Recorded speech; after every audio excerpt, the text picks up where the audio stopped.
इसीलिए भगवान को निराकार कहा गया।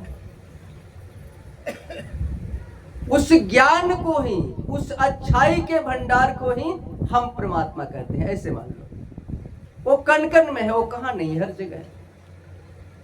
अब आप कहोगे कि परमात्मा फलाना नाम से आया, चिलाना नाम से आया, तो विचार करो तो परमात्मा का धरती पर जन्म नहीं हुआ। आप कहते हो ना कि राम दशरथ के पुत्र थे, अभी रामायण का बालकांड चल रहा था, तो राम को दशरथ का पुत्र आप कहते हो, लेकिन तुलसी बाबा राम को दशरथ का पुत्र नहीं कहते। आरती में उन्होंने क्या किया, स्तुति विनती में तुलसी बाबा ने राम को क्या कहा, भय प्रगट कृपाला दीन दयाला कौशल्या हितकारी। भगवान जन्म नहीं लिया, भगवान प्रकट हुए, मां के पेट से नहीं है। भय प्रगट कृपाला, जब 9 महीना का समय पूरा हो गया तो चतुर्भुज रूप में कौशल्या के सामने भगवान प्रकट हो गए। लीला एक रची हुई थी कि दिखाई पड़ रहा था कि कौशल्या गर्भवती, भगवान प्रकट हो गए 4 भुजा में पीतांबर धारे। तो कौशल्या माता बोली कि अरे तू मेरा बेटा बनने आया है तो छोटा सा बन के रो, ताकि लोग जान जाए कि तुम हमारा बेटा बन के आया है। तब भगवान छोटा बच्चा बन के रोने लगे। लेकिन वही भगवान जब कृष्ण बन के प्रकट हुए जेल खाने में, तो वहां पर भगवान ने नहीं रोया। भागवत में कौशल्या के यहाँ भगवान जब प्रकट हुए तो खूब जोर जोर से रोने लगे। आज जब जेल खाने में भगवान प्रकट हुए तो वहां पर नहीं रोए, चुप लगा गए। वहां भी 4 रूप 4 भुजा में आए थे, क्योंकि भगवान का जब भी धरती पर अवतार होता है तो चतुर्व्यूह रूप में अवतार होता है। और 4 भुजा का मतलब, ब्रह्मा का 4 मुख का मतलब क्या है कि ज्ञान का 4 प्रकार होता है। ऐसे मान लो 4 वेद, भगवान का ब्रह्मा का 4 मुख है, और ज्ञान का 4 प्रकार। तो चतुर्व्यूह रूप में भगवान वहां भी आए थे राजा दशरथ के यहाँ। तो चतुर्व्यूह रूप कौन सा था, राम लक्ष्मण भरत शत्रुघ्न। और कृष्ण अवतार में भी भगवान 4 चतुर्व्यूह रूप में आए थे। कैसे आए थे, तो कृष्ण बलराम प्रद्युम्न और अनिरुद्ध, ये 4 रूप था भगवान का। तो वहां जेल खाने में भगवान क्यों नहीं रोए जब देवकी के सामने आए? इसलिए नहीं रोए कि भगवान ने सोचा कि जब दशरथ राजा के यहाँ बेटा बन के आए थे तो वहां रोए थे, तो दास दासियां आई थी नौछावर लेने के लिए, अरे राजा दक्षिणा दो, तुम्हारे घर में बेटा जन्म हुआ। यहाँ रोएंगे तो हमारे मामा डंडा लेके आ जाएंगे हमें मारने के लिए। जेल खाने में है, इसलिए भगवान बोले कि रोना, आज यहाँ रोना ठीक नहीं है, नहीं रोए। तो जो सत्य है ना वही परमात्मा है, और उसी सत्य के अनेक रूप हम संतों ने दे दिया। अब उसका तो कोई नाम था ही नहीं, लेकिन हम लोगों ने नाम उसका रखा, और जिसको जो नाम अच्छा लगा उस परमात्मा का हम लोगों ने वही नाम रख दिया, क्योंकि वो तो बिना नाम का है। कृष्ण का जब एक नाम पढ़ने लगा वो रणछोड़, क्योंकि जब जरासंध आक्रमण किया तो बलराम जी से बोले कन्हैया कि भैया अब तो हम भाग जाएंगे, अब लड़ेंगे नहीं इससे।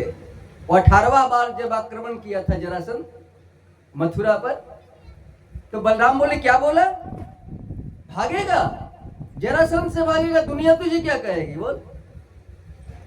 नहीं भागेंगे नहीं, हम लड़ेंगे उससे, कोई हम उससे कमजोर हैं। भगवान बोले भैया भागेंगे तो एक फायदा होगा। क्या फायदा होगा, तो कोई माखन चोर कहता है, कोई मुरलीधर कहता है, कोई गिरधारी कहता है, कोई गोविंद कहता है, भाग जाएंगे तो एक नाम रणछोड़ पड़ जाएगा, हमको तो फायदा ही होगा। रणछोड़। तो भगवान का नाम हम लोगों का दिया हुआ नाम है। भगवान का न कोई नाम है न कोई रूप है, असत्य का क्या हो सकता है, कुछ नहीं। इसलिए सत्य का संग करो जो प्योर है बिल्कुल। इसीलिए परमात्मा का एक नाम क्या पड़ा, सच्चिदानंद। सत्य घन चित्त घन आनंद घन। सचितानंद। तो सत्य घन, चित्त घन, आनंद घन, तो सत्य के साथ घन को क्यों जोड़ा गया?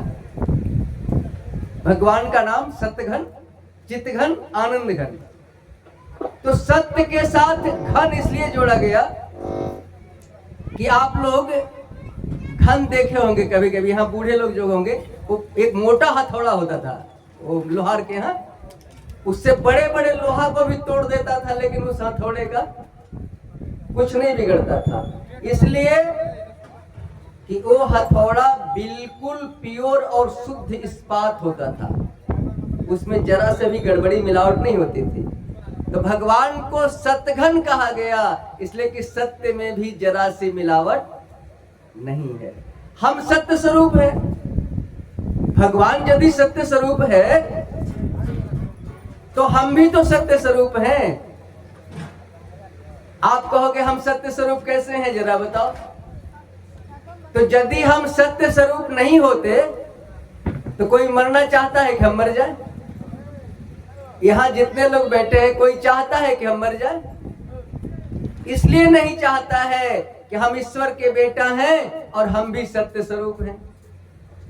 यदि हम सत्य स्वरूप नहीं होते तो हम मरना चाहते, लेकिन हम तो अजन्मा हैं, हम तो सनातन हैं, हम तो शाश्वत हैं। सनातन का अर्थ क्या होता है? सनातन का अर्थ होता है जिसका न कभी उदय हुआ और न कभी अंत होगा। इसको बनाने वाला कोई नहीं है। राम भी यदि आए थे तो सनातन धर्म पर चले थे, सनातन का प्रचार किया था, सनातन का निर्माण नहीं किया था। और शाश्वत, सनातन शाश्वत कहते हैं ना, हम सनातनी हैं। तो शाश्वत का अर्थ होता है जो बिल्कुल विशुद्ध हो, शुद्ध ही नहीं, शुद्ध से भी बढ़ के बिल्कुल विशुद्ध हो, 100% प्योर हो, उसी को कहते हैं शाश्वत। तो सप्ताह में चलिए कितने दिन होते हैं? 7 दिन। आज कौन सा दिन है?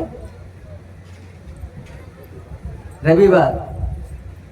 तो हम लोग आज देखेंगे और थोड़ा थोड़ा करके सब निकलते चले जाए, किसी एक सब्जेक्ट को पकड़ेंगे तो बहुत। तो रविवार को आज उल्टा पुल्टा करने की छूट है क्या? कोई ऐसा दिन निकालेंगे जिसमें उल्टा पुल्टा करने का छूट हो, गलत करने का? तो देखो भैया, रविवार के दिन भी उल्टा पुल्टा करने की छूट नहीं है। क्यों? इसलिए कि रविवार जो है वो भगवान सूर्य का दिन है।